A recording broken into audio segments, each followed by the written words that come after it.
Welcome to Rauta's Reviews. This time we go to UK with a black metal band that has been active all the way since late 90s. This is Old Forest with the new album Graveside. This came out in late December, well, early December, but late 2024, I was about to say, but failed because I'm a failed human being.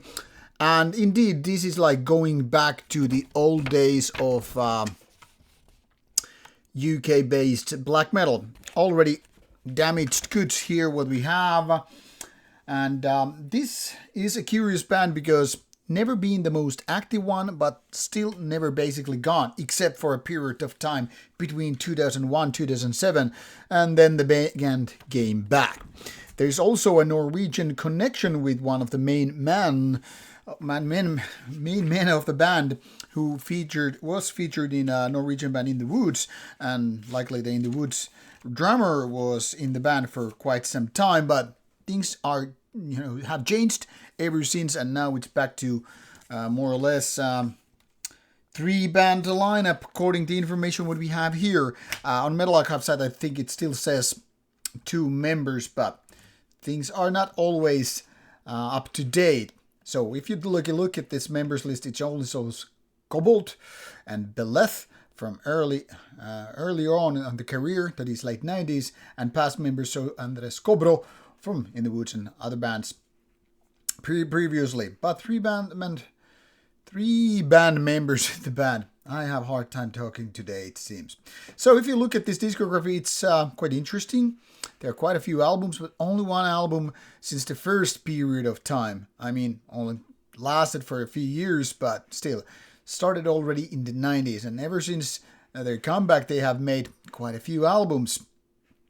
And that's the story of the band, with EPs and singles along the way to fill the gaps between the albums and all. I previously featured Sutvyke album from year 2023, so this is quite quickly after that, especially when you compare to the earlier years. They were like year or two every now and then, and now it's only 1 year, even if the band hasn't been that active previously. But things change obviously, and that's the story with this band as well.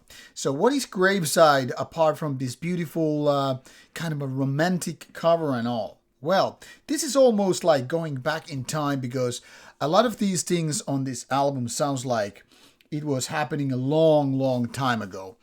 In a way, it is an ageless album with more atmospheric take on black metal rather than outright, violent or aggressive or anything like avant-garde-ish.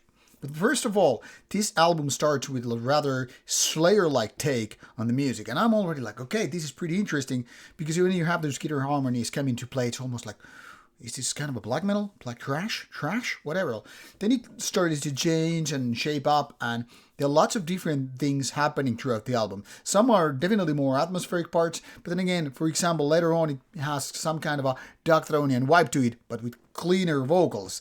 So it's not your typical black metal, at least in the Nordic sense of, second wave and all.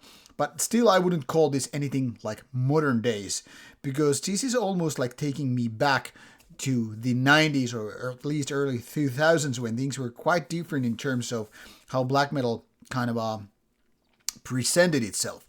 I would call it to a certain degree somewhat romantic take here, because of its atmospheric part, and because of it's not, like I said, not too violent or aggressive, yet it's not exactly super raw or primitive. However, when I'm saying like this is not exactly raw, I'm not gonna say that this sounds like very polished or clean and nice kind of a stuff, because it's not. It's almost like a little bit retro-ish in the sense of the production being somewhat crude, or maybe it's not really crude, it's more like rural.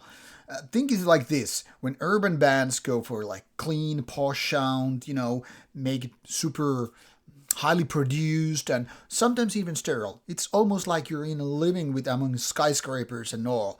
And this is taking you, okay, let's take some kind of a rural trip into the prettiest countryside. Let's record this album in a barn with, working good equipment and all, but sounding like less posh.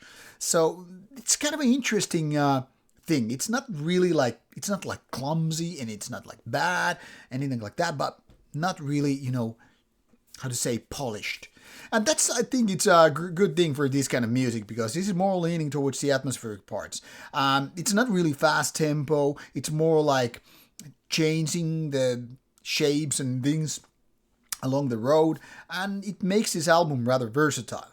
However, I'm not so convinced if the clean vocals are needed, but that's because of my allergy towards clean vocals in black metal. I obviously don't mind it in a lot of other genres, but with, death metal and black metal, most clean vocals are just like, are they really needed? Are they nearly something that are supposed to be here?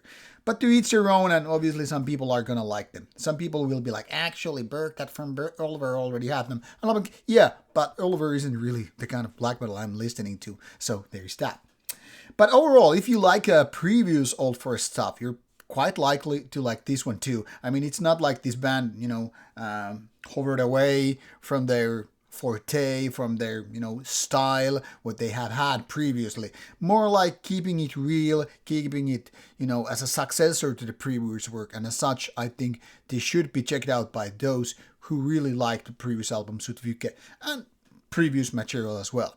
Now, since this album has been out since December 6th, it's very, very much available in case you want a physical copy and all. And if not, well, start with the digital. As always, links are provided in the description box, so a couple of clicks away and you get to listen to music. And if you get the chance, if you like it, go buy it. Off you go. Bye bye.